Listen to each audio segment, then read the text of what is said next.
দীপ্ত টিভির অর্থনীতি এবং বাণিজ্য বিষয়ক অনুষ্ঠান বিজ ট্রেন্ডসে স্বাগত জানাচ্ছি আমি আব্দুল্লাহ আল মামুন।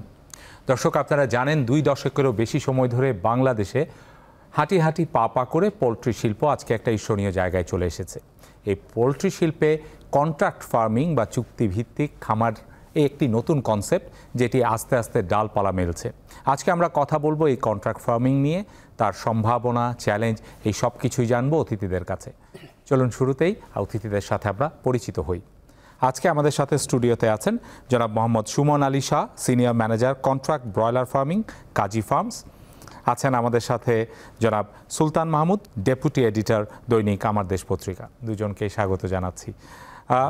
বেশ একটু কাঠখোট্টা শব্দ কন্ট্রাক্ট ফার্মিং, একটু শুনতে চাইবো জনাব মোহাম্মদ সুমন আলী শাহ, আপনার কাছে আসলে বিষয়টা কি এবং কার সাথে কার কন্ট্রাক্ট হয়, কিভাবে হয় এবং কি কি সেখানে শর্তগুলো থাকে, পুরো বিষয়টা আমাদের দর্শকদের জন্য সহজ করে যদি বলেন। ওকে, থ্যাংক ইউ আমাকে সুযোগ করে দেওয়ার জন্য। আসলে কন্ট্রাক্ট ব্রয়লার ফার্মিং একটা সিস্টেম বা পদ্ধতি যেখানে একজন খামারি সরাসরি কোম্পানির সাথে ব্যবসা যুক্ত হতে পারে।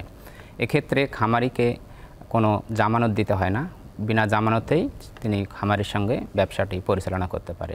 এক্ষেত্রে কোম্পানি খামারিকে সাধারণত 5টি সাপোর্ট দিয়ে থাকে। সাধারণত 1 দিন বয়সী মুরগির বাচ্চা লালন পালনের জন্য প্রয়োজনীয় মেডিসিন, ভ্যাকসিন, তার খাদ্য, এছাড়াও মুরগি লালন পালনের জন্য দিক নির্দেশনা বা ট্রিটমেন্ট গাইডলাইন দিয়ে থাকে। এছাড়াও মুরগি যখন রেডি হয়ে যায়, রেডি মুরগি সেল সাপোর্টও কোম্পানি দিয়ে থাকে। খামারি শুধু তার এই ফার্মে লালন পালন করে এবং লালন পালনের ভিত্তিতে খামারিকে কোম্পানি একটা নির্দিষ্ট হারে প্রফিট দিয়ে থাকে। এই প্রফিটটা সাধারণত হয় বেসড অন পারফরমেন্স। খামারি যদি পারফরমেন্স ভালো করে তাহলে এক্ষেত্রে সর্বোচ্চ 30 টাকা পর্যন্ত পার কেজি পেতে পারে। এছাড়াও কোনো কারণে যদি ফার্মের অধিক মর্টালিটি হয়, পারফরমেন্স খারাপ হয়, সেক্ষেত্রেও খামারি একটা মিনিমাম চার্জ 6 টাকা হারে পেতে পারে। তার মানে আপনি বলছেন যে সর্বনিম্ন 6 টাকা প্রতি কেজিতে এবং সর্বোচ্চ এটা 30 টাকা পর্যন্ত পায়। তো এটার আসলে বেশি পাওয়ানোর ক্ষেত্রে কোনো লিমিট নেই, এটা আনলিমিটেড, অর্থাৎ বেসড অন পারফরমেন্স আরও বেশিও পেতে পারে, বাট এখন পর্যন্ত 30 টাকায় আমরা হাইয়েস্ট দেখেছি। আচ্ছা, মার্কেটের উপরে নির্ভর করছে আসলে দাম কীরকম হয়, সেটিরও একটি প্রভাব থাকে নয় কি? অবশ্যই দামেরও প্রভাব থাকে। যদি মার্কেটে রেট বেশি হয়, খামারিও এক্ষেত্রে একটা নির্দিষ্ট হারে।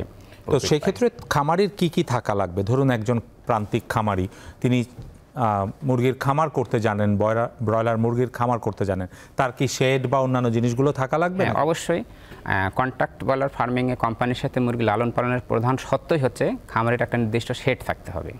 তার নির্দিষ্ট শেড থাকবে, শেডে লালন পালনের জন্য তার পর্যাপ্ত লেবার থাকতে হবে এবং ফার্মে লালন পালনের জন্য প্রয়োজনীয় ইকুইপমেন্ট, বিশেষ করে কারেন্ট, লিটার, অর্থাৎ বেডিং মেটেরিয়ালস, এটা ফার্মারের থাকতে হবে। তাহলে একজন খামারি সরাসরি কোম্পানির সাথে বিজনেস করার জন্য যোগ্য বলে গণ্য হবে।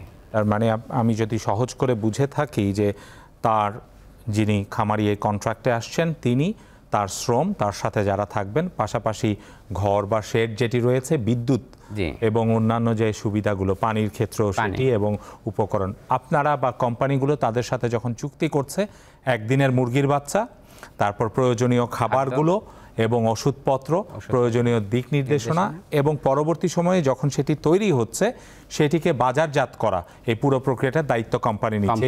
এই তো চুক্তি। সেই ক্ষেত্রে আসলে আমরা একটু পরবর্তী অংশে হয়তো আপনার কাছ থেকে জানতে চাইবো যে লাভ ক্ষতি, এই বিষয়গুলো আরও গভীরে। আমি একটু জনাব সুলতান মাহমুদের কাছে আসতে চাই। একটু বেশ ইন্টারেস্টিং একটা বিষয় যে আমরা জানি যে খামারিরা যেভাবে করে চাষ করছে বা যেভাবে করে খামার করছে, কখনো অনেক লাভ করছে, কখনো হয়তো বা পুঁজি হারিয়ে ফেলছে। এরকম একটা প্রেক্ষাপটে আসলে কন্ট্রাক্ট ফার্মিংটাকে বাংলাদেশে কিভাবে দেখেন আপনি?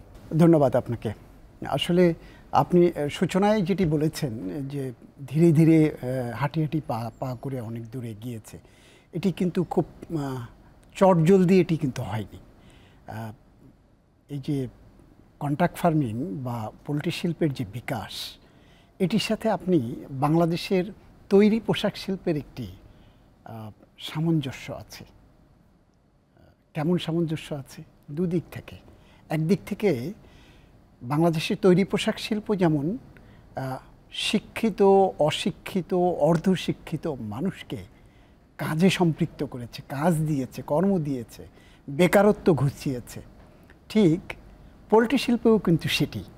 শিক্ষিত তরুণ আছে, গবেষণা করছে সে, সে নিবিড় পরিচর্যা এবং কখন কোন ঔষধ দিতে লাগবে, কোন খাবারটা ভালো, কোনটা মন্দ, কোন বাচ্চাটি ভালো, কোনটা মন্দ, কোন কোম্পানিটি ভালো, এটি বাছবিচার করবার যাদের যোগ্যতা আছে তারা আছে। যেমন একেবারে অসহায়, তার কিচ্ছু নাই, একটি ঘর আছে শুধুমাত্র, সেও কর্মসংস্থানের সুযোগ পাচ্ছে এই পোলট্রি শিল্প দিয়ে।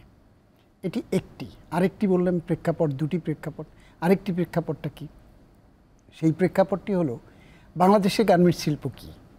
গার্মেন্টস শিল্প হলো কাটিং অ্যান্ড মেকিং। সোজা বাংলায় আমরা যেটাকে আগে বলি খলিফাগিরি বা দর্জিগিরি, বাংলাদেশ আমরা সেটিই করছি। তো এই সিএম বলে, গার্মেন্টস শিল্পের মালিক যারা, ওনার যারা, তারা বলে সিএম। আগে $1, $1.5 হিসেব করা হতো, এখন সেন্টে নেমে এসছে, কত সেন্ট সেই হিসেবে নেমে এসছে। তো আবার পোলট্রি শিল্পেও ঠিক সেরকম। ওখানে যেমন তৈরি পোশাক শিল্পে কাপড়, বাটন, সুতা, সুই সব বাইরে থেকে আসছে। পোলট্রি শিল্পে কেমন? পোলট্রি শিল্পে হলো আপনি এখানে বিশেষ করে এই কন্ট্রাক্ট ফার্মিংয়ে আপনার খামারির শুধুমাত্র একটি ঘর থাকতে হবে। ঘরটি এই যে কন্ডিশন, চুক্তি, যেটি চুক্তির কতগুলো শর্ত আছে যেটি উনি বলছিলেন, সেই যেন তেন ঘর থাকলেই হবে না। বড় কোম্পানি যেগুলো, আপনি নিশ্চয়ই জেনে থাকবেন যে বাংলাদেশের পোলট্রি শিল্পের বিকাশ এর নেপথ্যে স্থানীয় শিল্প উদ্যোক্তারা যেমন আছেন, তেমনি কিন্তু বাইরের, বিদেশের বা প্রবাসের অন্য দেশের উদ্যোক্তারা, পোলট্রি খাতের যারা, তারাও বাংলাদেশে ব্যবসা করছে।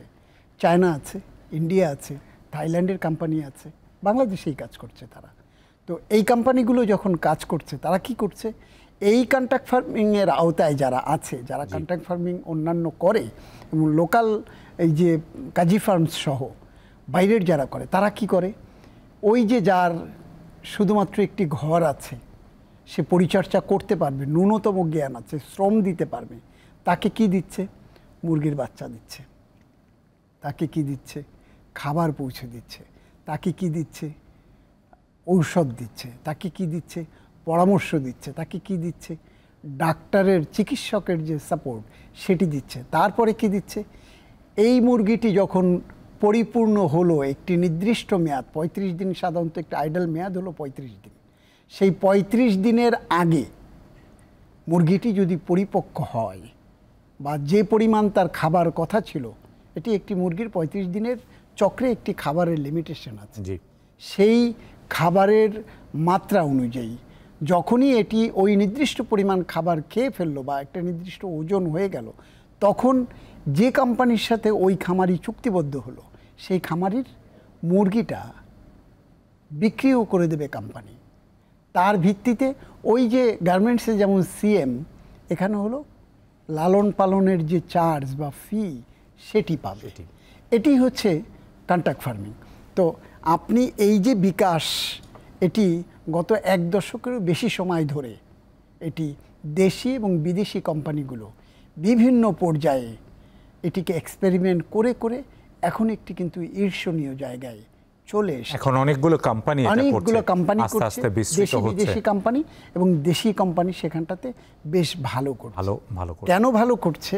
আপনি যদি কাজী ফার্মসের কথাই আপনি যদি বলেন, তাহলে দেখবেন কাজী ফার্মসের প্রতি অন্য কোম্পানিগুলো থেকে কাজী ফার্মসের সাথে আমরা একটু মাঠ পর্যায়ের যে আলোচনা, সেখানটাতে গিয়ে বিশেষ করে খামারি, এবং সেখানে সেনাবাহিনী থেকে যিনি অবসরে গেছেন তিনিও খামার করছেন, যিনি শিক্ষকতা করতেন অবসরে চলে গেছেন তিনিও করছেন, যার স্বামী প্রবাসে আছে সেই মহিলাও এখানটাতে খামার করছেন, যে উঠতি তরুণ তরুণী উচ্চশিক্ষার জন্য উচ্চ শিক্ষা প্রতিষ্ঠানে ভর্তি হয়েছেন, তিনিও ক্লাসের ফাঁকে ফাঁকে, শিক্ষার ফাঁকে ফাঁকে মুরগি ফার্ম করছেন বা পোলট্রি ফার্ম করছেন, এবং বিশেষ করে চুক্তি ফার্মিংয়ের দিকে ঝুঁকছে তারাই যারা এই যে কন্ট্রাক্ট ফার্মিংটা কিভাবে হয়, কেন হয়, সেই জায়গাটাতে যদি আপনি একটু ডেপথে যান, একটু ভেতরে যান, তাহলে দেখবেন যে যারা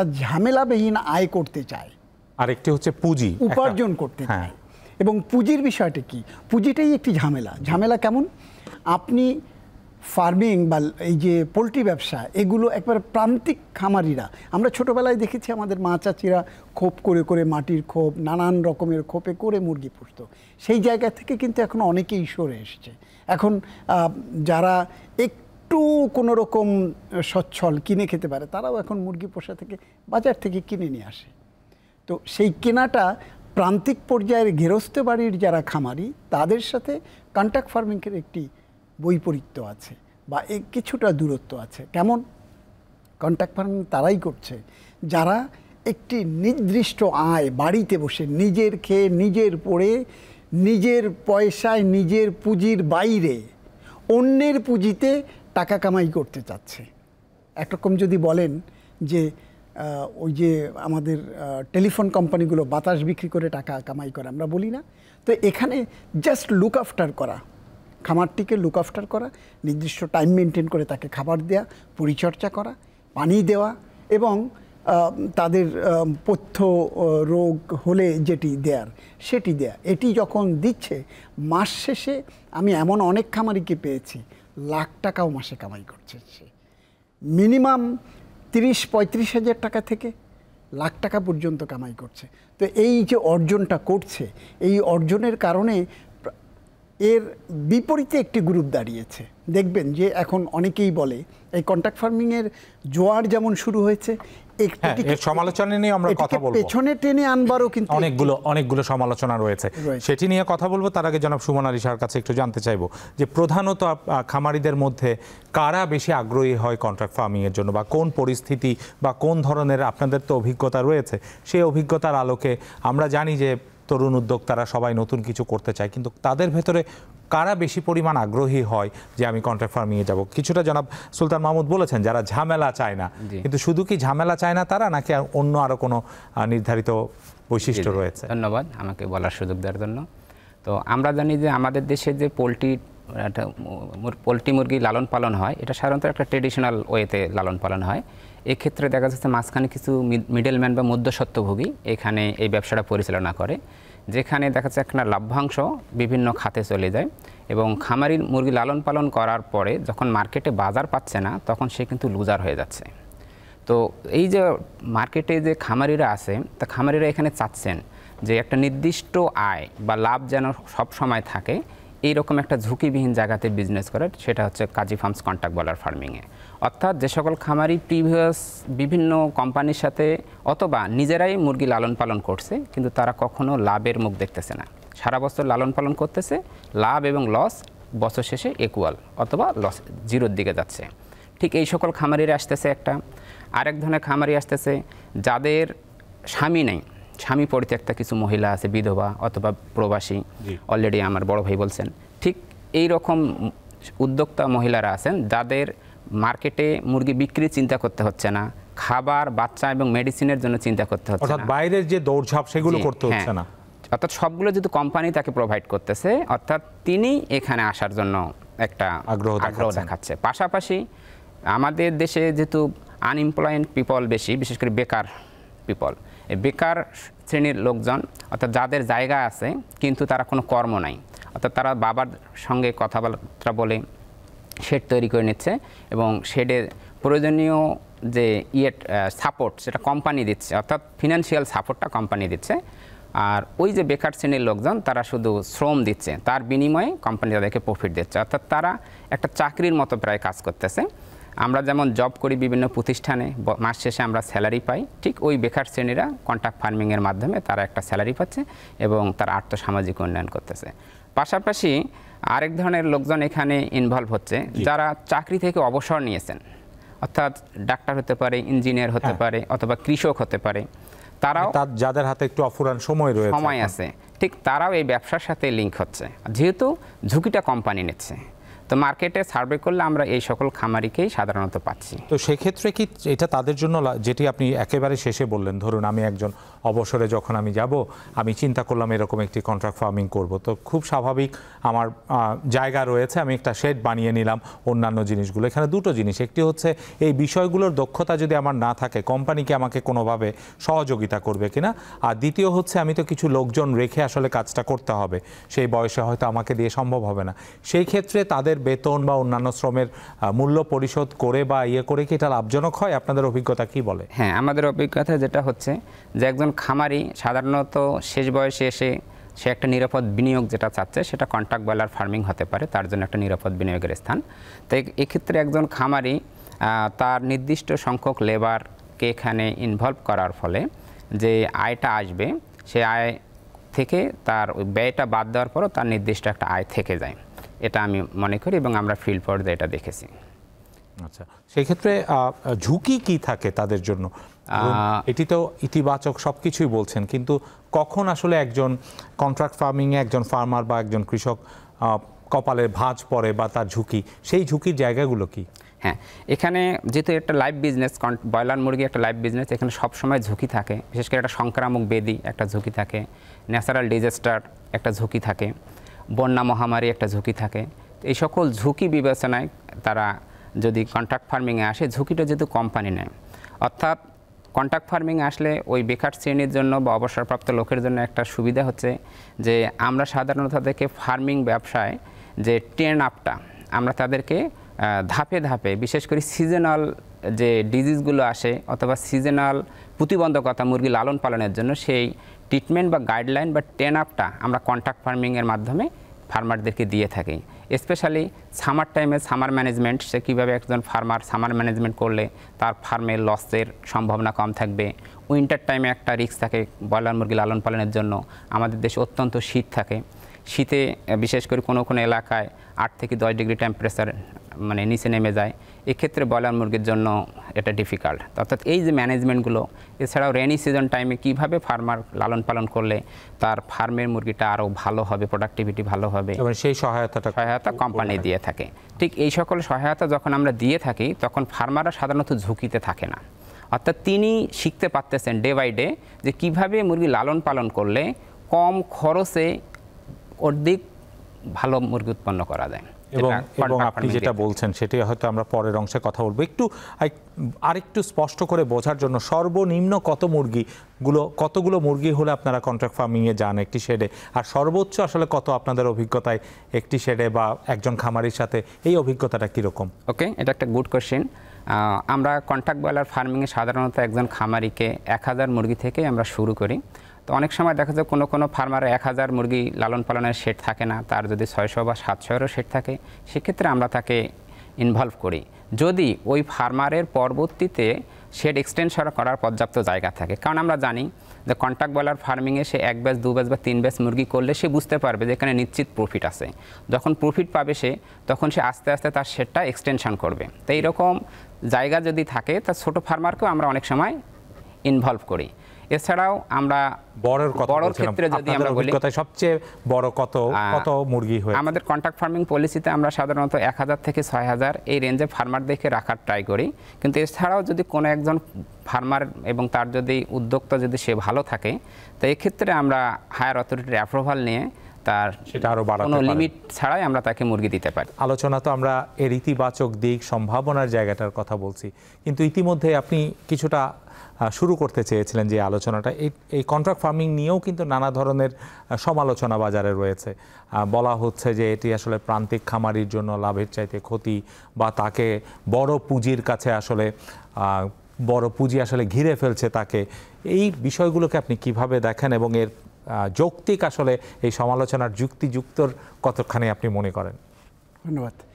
প্রত্যেকটি সমালোচনারই কতগুলো কারণ থাকে এবং নানানভাবে যেটিকে যিনি ইতিবাচক তিনি তার পক্ষে যুক্তি দেন, যিনি নেতিবাচক তিনি তার পক্ষে যুক্তি দেন। এখন কন্ট্রাক্ট ফার্মিংটার সমালোচক কারা? আপনি যদি দেখেন কন্ট্রাক্ট ফার্মিংটা কি, প্রথমে আমি আপনাকে বলেছি। এখন এই কন্ট্রাক্ট ফার্মিংয়ের বিকল্প কারা করছে?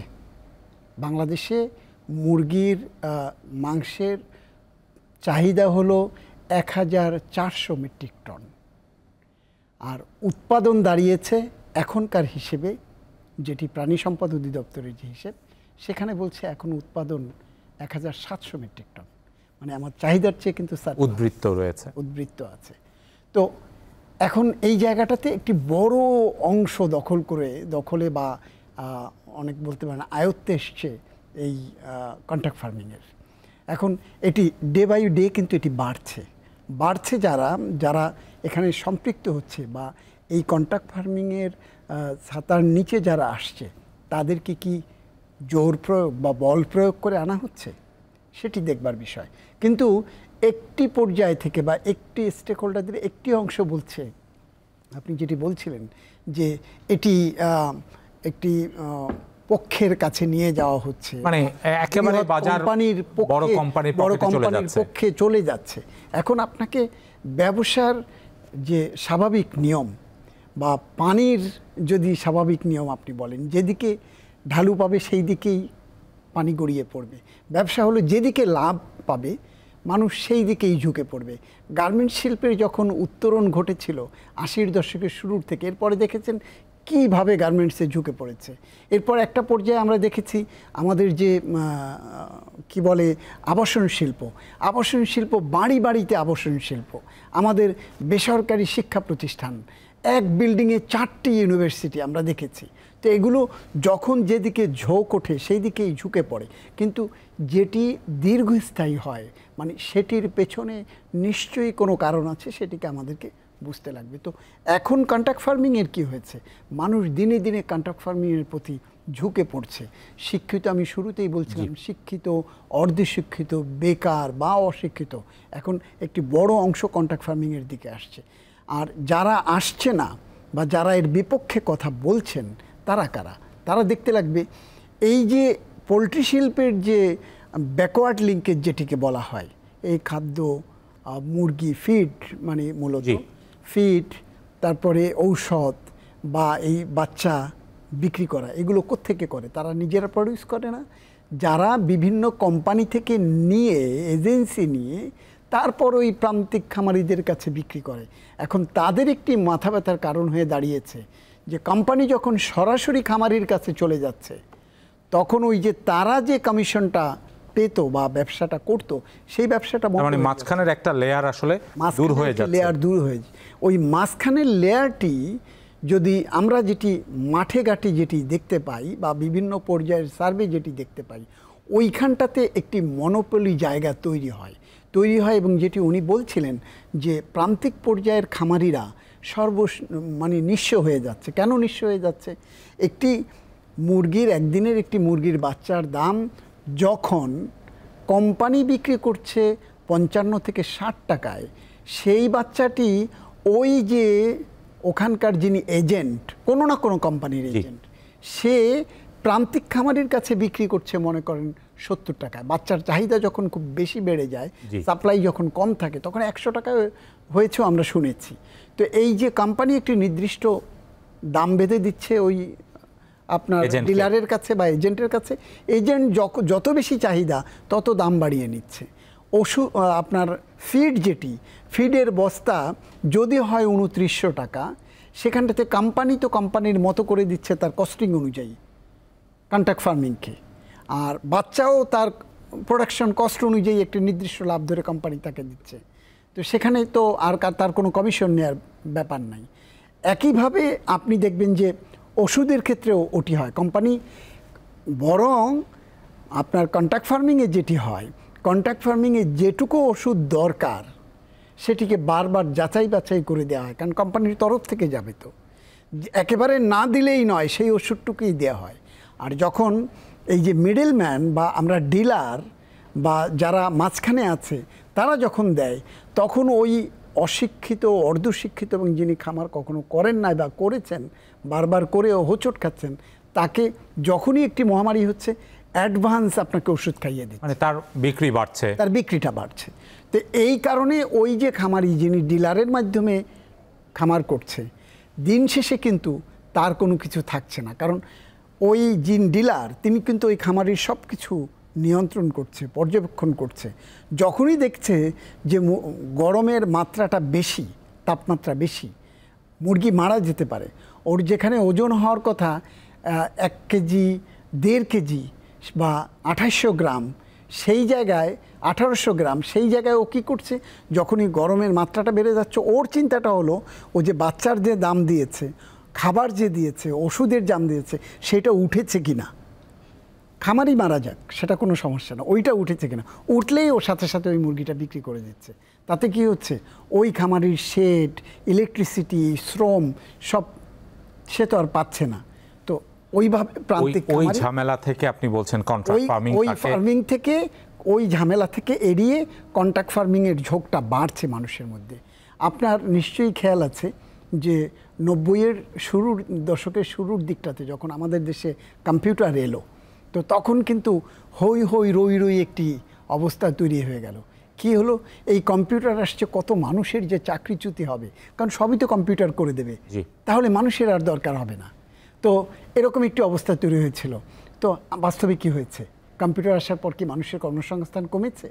আমরা কি দেখলাম, কম্পিউটার আসার পর মানুষের কর্মসংস্থান আরও বেশি বেড়েছে। কাজে এটিকে আপনি খামারিদের জন্য কোনো চ্যালেঞ্জ বা আমি খামারিদের জন্য যারা এই কন্ট্রাক্ট ফার্মিংয়ে আসতে চায়, ঝামেলাবিহীন, বিনিয়োগবিহীন, তার কিন্তু কোনো পুঁজি লাগছে না, বিনিয়োগবিহীন এবং ঝামেলাবিহীন, যারা নির্দ্বিধায় নির্বিঘ্নে বাড়িতে বসে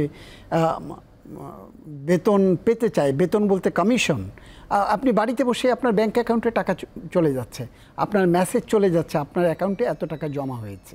আবার সেটি ওই যেটি ম্যানেজার সাহেব যেটি বলছিলেন যে যত লাভ কত হবে, লাভ নির্ভর করবে তার প্রোডাকশনের উপরে, এফসিআর বলে পোলট্রি শিল্পের ভাষায়, এটিকে একটি টার্ম আছে এফসিআর, মানে খাবারের রেশিওর ভিত্তিতে তার কত ওজন হলো সেটির ভিত্তিতে। তো তার যত ওজন বাড়বে, খামারের তত লাভ বাড়বে, কমিশন তত সে বেশি পাবে, লালন পালন চার্জ বেশি পাবে। এবং যেটি জনাব সুমন আলী বলছিলেন যে আপনি মানে কমপক্ষে 6 টাকা যত কেজি মাংস তিনি দিবেন, সেখানটাতে যদি আপনার প্রান্তিক খামারির যদি হয় এবং কোনো মহামারী যদি হয়ে যায়, তাহলে সব গেল। ওই যে মাঝখানের যে সাপ্লায়ার বা ডিলার, তার যে হিসেবের খাতা কিন্তু তাকে টাকা দিতেই হবে। ওর যদি মুরগি কোনো কারণে মারা যায়, মহামারী হয় বা দৈব দুর্বিপাক হয়, আমরা দেখলাম কুমিল্লা অঞ্চলে বন্যায় সব ফার্ম ভেসে গেছে, কিন্তু মুরগি সব ভেসে গেছে, খামারির ঘর বাড়িও ভেসে গেছে, কিন্তু ডিলারের খাতা কিন্তু ভেসে যায় নাই, ডিলারের খাতা কিন্তু অক্ষুণ্ণ আছে। সেক্ষেত্রে যদি ওই খামারি যদি আপনার কন্ট্রাক্ট ফার্মিংয়ে থাকতো, তাহলে তার কি যেত, তার যেত, যদি সব ভেসে যেত, 100টা মুরগির 1000 মুরগি 100ই ভেসে যেত, তাহলে তার লোকসানটা কি হতো, শুধু শ্রম, তার পুঁজিও যেত না, ওষুধের দামও যেত না, খাবারের দামও যেত না, কিছুই যেত না। তার মানে ঝুঁকি কমাচ্ছে, পুঁজি লাগছে না বিনা পুঁজিতে। আমি তো বলছি বিনা পুঁজিতে এটা করতে পারছে। আর আপনি যেটি উনি বলছিলেন যে শ্রমিকের ব্যয় দিয়েও, এখানটাতে হলো এটি হলো একরকম কুটির শিল্প বা একবারে ঘর কেন্দ্রিক বাড়ির ভেতরে থাকা। এখানটাতে যদি 1000 মুরগিতে 2 জন কর্মচারী রাখে, তাহলে তার আর কোনো লাভ থাকে না, থাকবে। মানে নিজেকে সেখানে আসলে সম্পৃক্ত হতে হবে, এবং যে যত বেশি যত্নশীল হবে এই ফার্মের ক্ষেত্রে, সে তত বেশি লাভবান হবে। হ্যাঁ, সেজন্য খুব শিক্ষিত ছেলে হলেই যে সে বেশি পারছে তা কিন্তু নয়। একজন একেবারে অশিক্ষিত, প্রাতিষ্ঠানিক শিক্ষা নাই, কিন্তু সচেতন, তার খামারের ব্যাপারে সচেতন, সেও কিন্তু মাসে 50,000 টাকা আয় করছে এই কন্ট্রাক্ট ফার্মিং করে। বা আপনার নিজের যদি নিজের পুঁজি থাকে সেখান থেকে। হ্যাঁ, এখন বিরোধিতা করছে কারা, একটি খুব হই হই রই রই, ওই যে বললাম যে কম্পিউটারের মতো কর্মসংস্থান হারানোর মতো একটা অবস্থা আছে। এখন একটি প্রচারণা চলছে যে বহুজাতিক কোম্পানি বা বড় কোম্পানি বা কর্পোরেট কোম্পানি এটিকে, এই পোলট্রি শিল্পকে গ্রাস করে ফেলছে। এখন ওই যে আমি বলছিলাম, ব্যবসা যেদিকে লাভ বেশি, মানুষ সেদিকেই ঝুঁকবে। এখন যেখানে নিরাপদ আয়ের উৎস আছে সেখানটাতেই ঝুঁকছে, মাঝখান থেকে এবং ঝুঁকি কমছে, আপনি যেটা বলছেন। কাজে আপনি কি দেখেন যে সামনের দিনে এটি আরো বিস্তৃতি লাভ করবে? আমি মনে করি যে দেখেন, যদি কোম্পানিগুলো আনহোলি কোনো কম্পিটিশনে না যায়, এবং এখানটাতে একটি ঝুঁকি আছে, যারা বলছে, যেটা বলছে না, সেটা হলো ভোক্তার জন্য একটি সতর্কবাণী আছে এখানে। কি সতর্কবাণী আছে? যদি দিনে দিনে সব কোম্পানির কাছে চলে যায়, আর সেখানে যদি অসাধু কোম্পানি ঢুকে যায়, অপতৎপরতা, বেশি মুনাফা করবার মানসিকতা যদি কোম্পানিগুলোর মধ্যে ঢুকে যায়, তখন কি হবে? প্রান্তিক খামারের কাছে মুরগি থাকবে না, বাজার নিয়ন্ত্রণ কোম্পানিগুলো করবে, দাম তেতে উঠবে। এটি যদি এরকম কোনো কিছু হয় এবং সরকারের ইন্টারভেনশন যদি সেখানটাতে প্রপারলি না, আমরা সেটি নিয়ে একটু কথা বলবো, সরকারের কোন ধরনের ইন্টারভেনশন আছে, কোন ধরনের দরকার। তার আগে ছোট দুটি প্রশ্ন একটু জনাব সুমন আলী শাহকে করতে চাই। যে কন্ট্রাক্ট বারবার করে আমরা বলছি, এই কন্ট্রাক্টটি কত দিনের হয়? এটি কি এরকম যে, যেহেতু আমরা সমালোচনা নিয়ে কথা বলছি, যে একজন খামারি আপনাদের সাথে চুক্তি করলে 1 বছর 2 বছর বা 3 বছর তাকে এটি করতেই হবে, কত দিনের জন্য? কিংবা আপনাদের সাথে হয়তো করলো, একবার হয়তো মুরগি লালন পালন করলো, ভালো লাগছে না যে কোনো কারণে, তিনি এই কন্ট্রাক্ট থেকে বেরিয়ে আসতে চান, তো তার করণীয়টা কি একটু যদি সহজ করে বলেন। ধন্যবাদ। আসলে কন্ট্রাক্ট কথাটা অনেকেই মনে করে যে এটা একটা চুক্তি অথবা একটা নির্দিষ্ট ডিউরেশন থাকতে পারে। আসলে কন্ট্রাক্ট ব্রয়লার ফার্মিংয়ে কাজী ফার্মস যেটা করে, আমরা ব্যাচ টু ব্যাচ ফার্মারের সাথে মানে চুক্তি করে থাকি।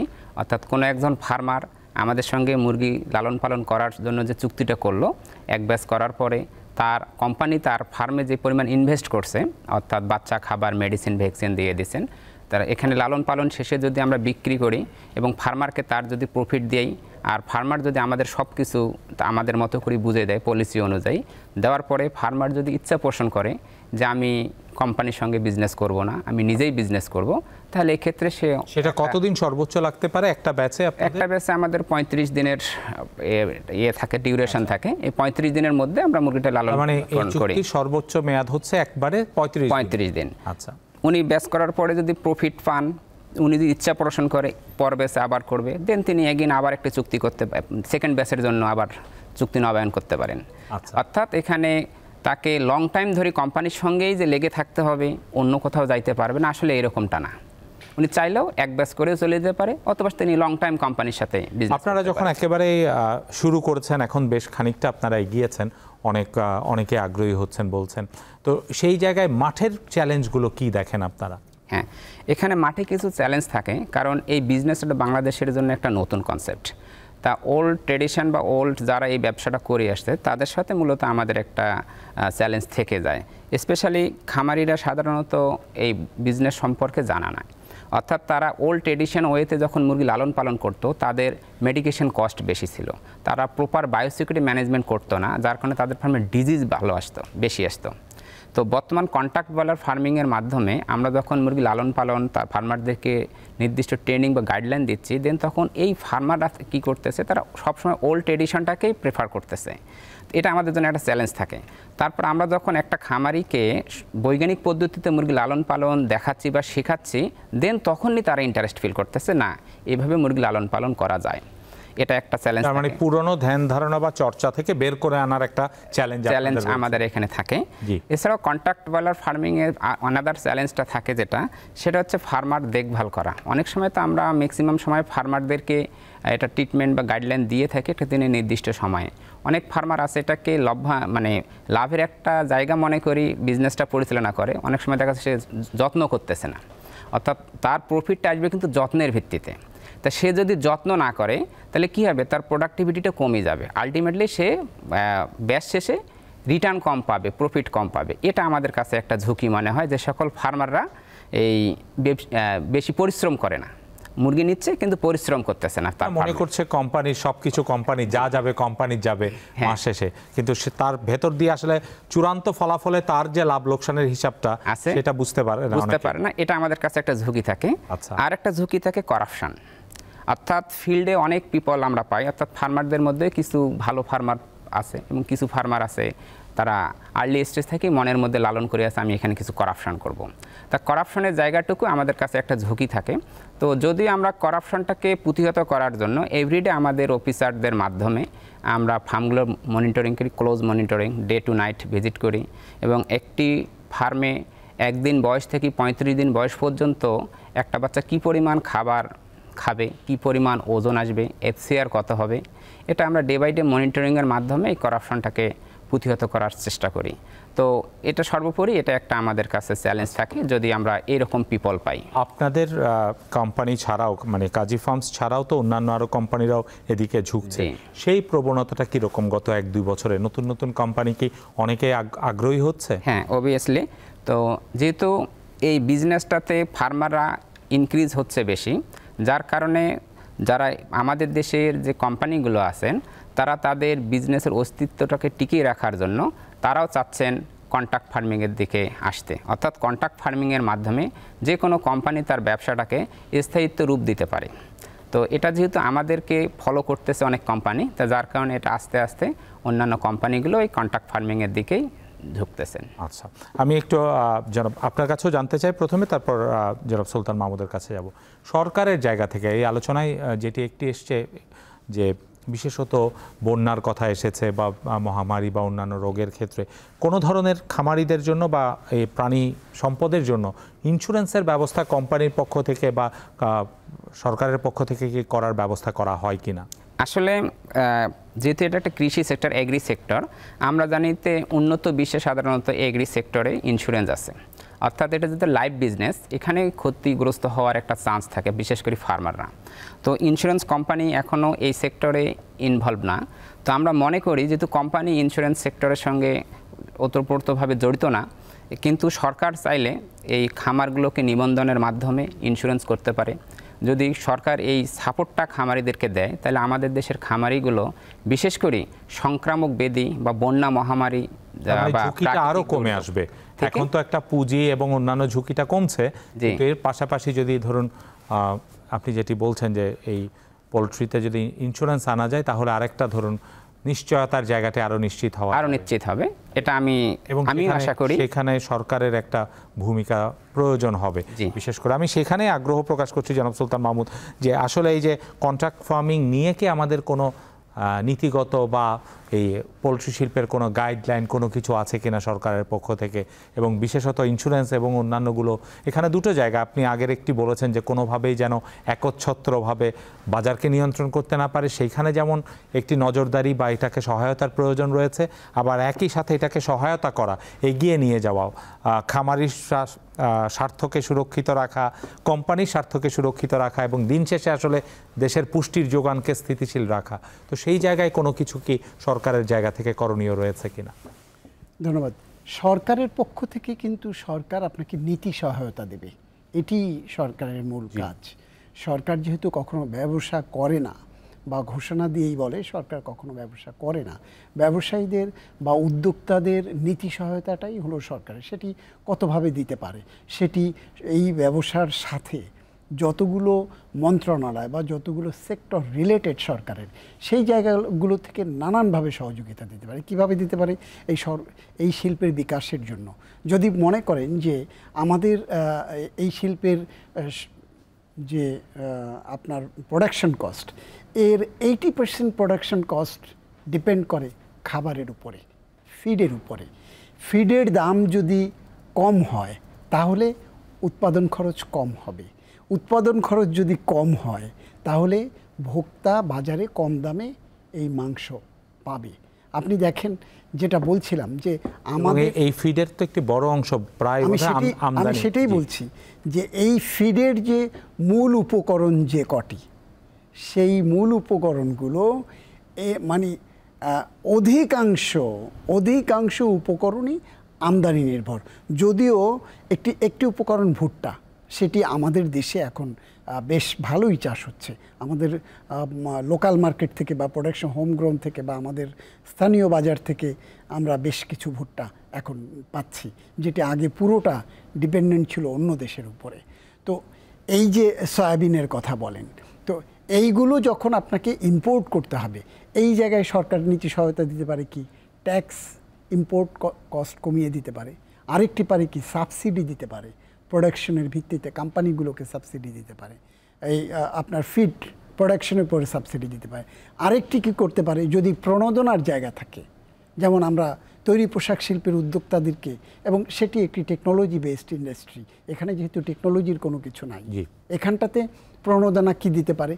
যে কোম্পানির যত বেশি প্রোডাকশন, সেই প্রোডাকশনের উপরে যদি কোনো রকম ঝুঁকি থাকে সেই কোম্পানিগুলো কি করতে পারে, যেটি উনি ইন্স্যুরেন্সের কথা বলছিলেন, সেই কোম্পানিগুলো যেমন কন্ট্রাক্ট ফার্মিং, যদি কন্ট্রাক্ট ফার্মিং এই ফার্মগুলোকে যদি নিবন্ধনের মাধ্যমে কোম্পানি যদি থাকতো, ব্যবস্থা যদি থাকতো, সেটি আছে কিন্তু সেটি ইফেক্টিভ না, কাজ করছে না।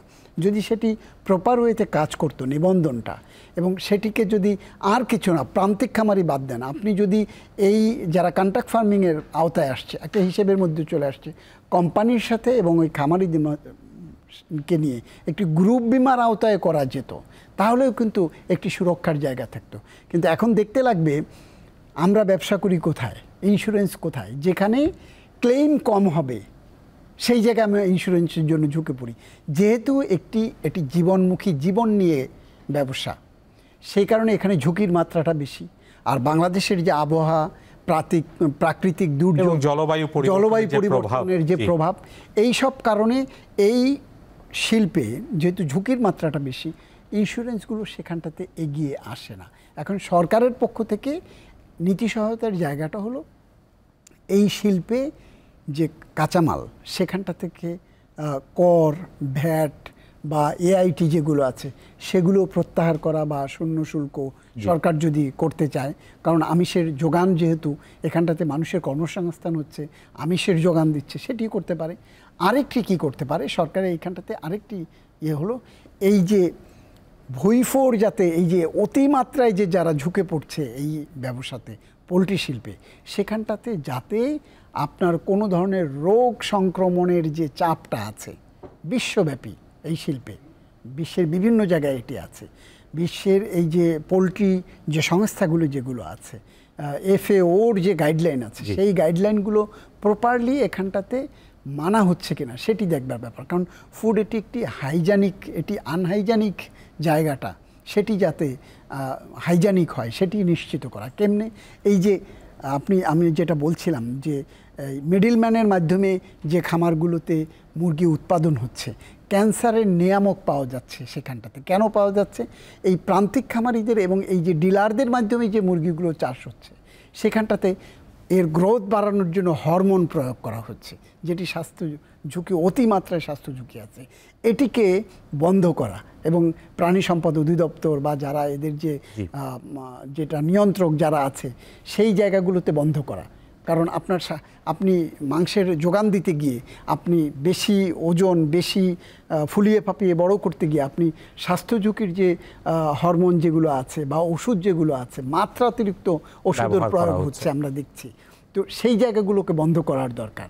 এই জায়গায় কিন্তু সরকারের অ্যাটেনশনটা খুব, তার মানে সেইখানে আপনি যেটি বলছেন রেগুলেটরি বডিগুলোরও এই জায়গাটাতে আসলে নিয়ম নীতির ভেতরে আনা এবং পাশাপাশি যেগুলো আসলে শৃঙ্খলা নিশ্চিত করা, বিজ্ঞান ভিত্তিক যেগুলো, সেগুলোকে সহায়তা করা এবং যেগুলো এই উনি যেটি বলছিলেন ট্র্যাডিশনাল, এবং এই যে বেশি ওষুধ খাওয়ানো, হরমোন দেয়া, ওজন বাড়ানো, এই জায়গাগুলোতে যে ঝুঁকির পরিমাণও কিন্তু, মানে মানুষের ক্ষেত্রে যেটি অ্যান্টিবায়োটিকের অযাচিত ব্যবহার, অ্যান্টিবায়োটিকের আপনার অ্যান্টিবায়োটিক রেজিস্ট্যান্স মানুষের ভিতরে কিন্তু এখন তৈরি হয়ে যাচ্ছে। কারণ মুরগির যে অ্যান্টিবায়োটিক, অতিমাত্রায় যে অ্যান্টিবায়োটিক, সেটি মানুষের দেহে কিন্তু এটি একটি নির্দিষ্ট সময়ের পর যদি মুরগিকে খাওয়ানো হয় এবং তারপর সেটি যদি বাজারে চলে আসে, এইটি নিয়ে আমাদের বোধহয় আলাদা একটা অনুষ্ঠানই করা প্রয়োজন। হ্যাঁ, বাজারে চলে আসলে সেটি মানুষের দেহে কিন্তু চলে যাবে এবং সেটি মানুষের রোগ যে নিরাময়ের যে বা প্রতিরোধ করবার যে ক্ষমতা, সেটিকে কিন্তু নষ্ট করে দেয়।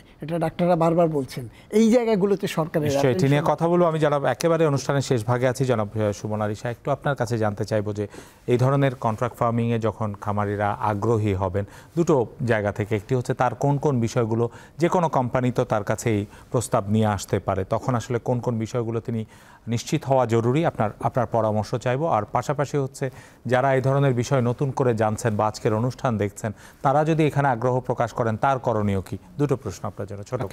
ফার্স্ট কোশ্চেন আছে যে এই যে সকল খামারি এখানে আসতে চায় তাদের জন্য কি কি জিনিসগুলো তাদের মাথায় রাখতে হবে?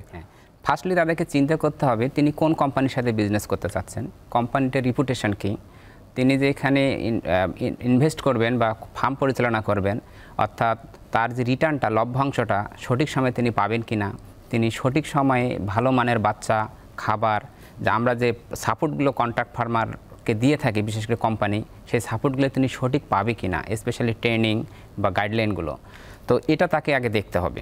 তাহলে সেভাবে তিনি একটা ইনভেস্ট করতে পারেন। বাট সেকেন্ড কোশ্চেনটা যেটা, জি, একজন ধরুন আগে করেনি কখনো, এবারই প্রথম করবেন, তিনি আসলে কোথায় যোগাযোগ করবেন বা কিভাবে এটার সাথে যুক্ত হতে পারেন? যে সকল ফার্মাররা কখনোই কন্ট্রাক্ট ফার্মিং করেন নাই, অর্থাৎ বেকার শ্রেণী যারা আছেন, তারা যদি চান যে আমি কন্ট্রাক্ট ফার্মিংয়ে ইনভলভ হব, তাহলে সেক্ষেত্রে তার পার্শ্ববর্তী যদি কোনো আমাদের কন্ট্রাক্ট ফার্মার থাকে, তার মাধ্যমে আমাদের নাম্বার সংগ্রহ করি আসতে পারে।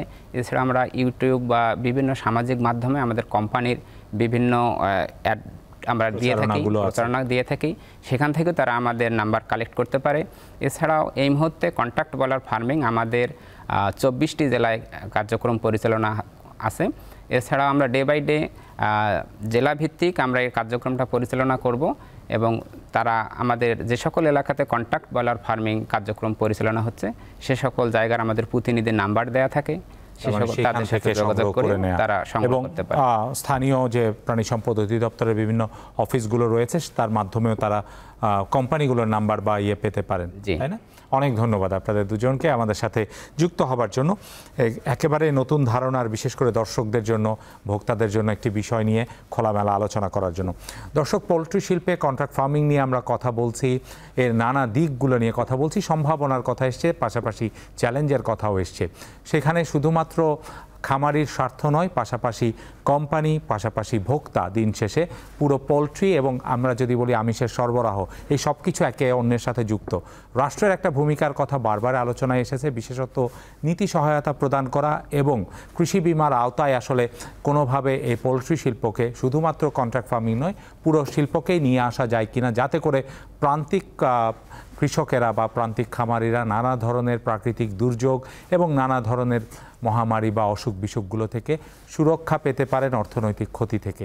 নিশ্চয়ই নীতি নির্ধারকরা এই বিষয়গুলো ভাববেন এবং সামনের দিনগুলোতে বিশ্বের অন্যান্য দেশের মতো একটি বেস্ট প্র্যাকটিস হিসেবে এই কন্ট্রাক্ট ফার্মিং আমাদের পোলট্রি শিল্পকে আরও বিকশিত করবে, আরও এগিয়ে নিয়ে যাবে, এই প্রত্যাশা রেখে শেষ করছি আজকের বিজ ট্রেন্ডস। সবাইকে ধন্যবাদ।